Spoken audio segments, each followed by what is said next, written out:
Daily के बोलते हो कि हम आईएएस को तैयारी कराती है, और कुछ भी ऐसे छिचोरों की तरह आगे हरकत करते हो।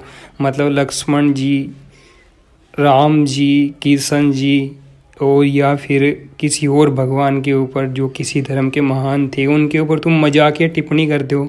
अच्छा लगता है? अच्छा लगता है क्या? तुम बताओ।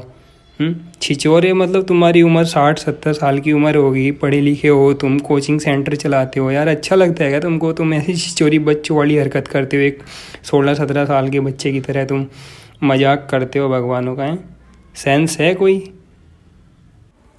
ये जो विकास दिव्य कीर्ति सर ने बोला था कि शूर्पणखा एक लड़की शूर्पणखा एक लड़की प्रपोजल लेके आती है लक्ष्मण जी के पास, और बोलती है कि तुम मुझसे शादी कर लो, तुम मुझे अच्छे लगते हो।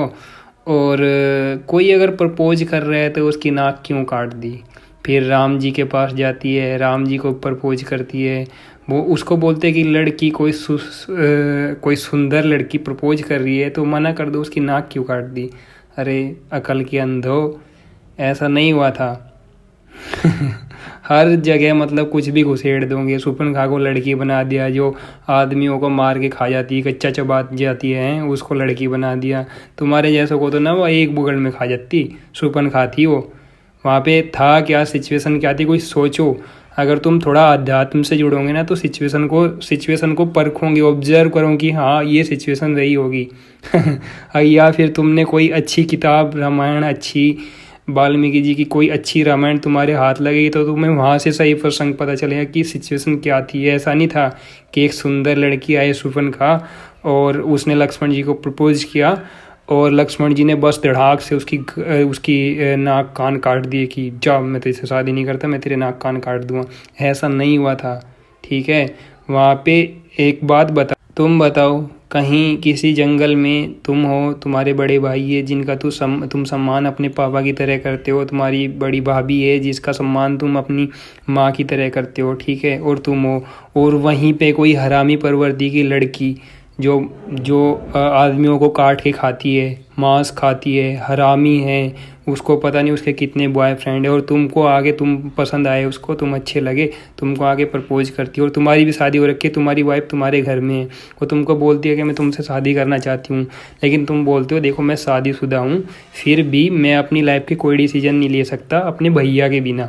तुम जाके मेरे भैया से पूछो, ठीक है। वो तुम्हारे भैया के पास जाती है, तुम्हारे भैया बोलते देखो उसकी भी शादी हो रही, मेरी भी शादी हो रही, और मेरी वाइफ वो है, उसकी वाइफ घर पे है, ठीक है। बट उसके बाद वो तो राक्षसी प्रवृत्ति है लड़की, वो तो थोड़ी सुंदर बन के दिखावे के लिए आई थी जिससे तुम इम्प्रेस हो जाओ, लेकिन वो राक्षसी प्रवृत्ति है, उसको गुस्सा आ जाता है इसी बात पे, वो फिर तर्क वितर्क करती है, लेकिन फिर उसको गुस्सा आ जाता है और वो उसी गुस्से में कहती है अच्छा इसको तो मैं यहीं मार देती हूँ, उसको घर जाके मार दूंगी, तब तुम दोनों से शादी करूँगी।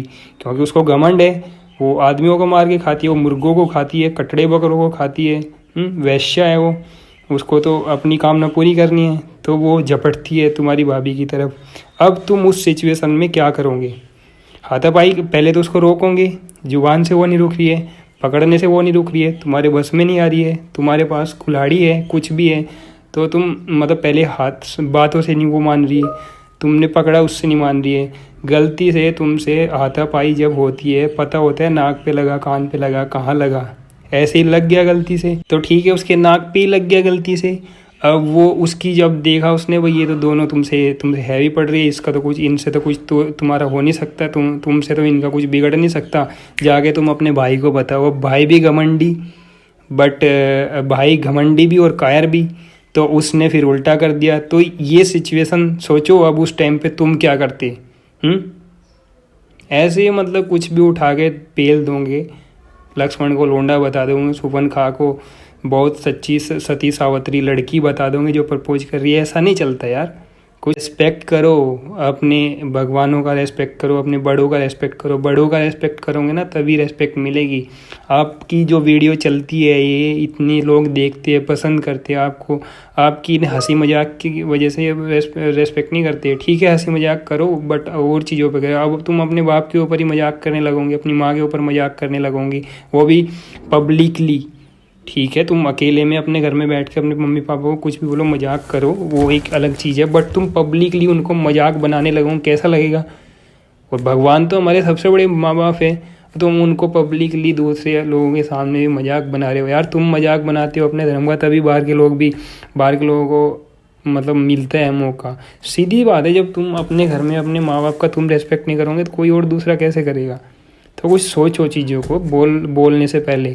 सोशल मीडिया ने तुमको ऊपर उठाया है, सोशल मीडिया ने लोगों ने ऊपर उठाया है इसलिए कि तुम अच्छी बातें करते हो। तुम बुरी बातें करोगे तो गिरने में जल्दी गिरोगे।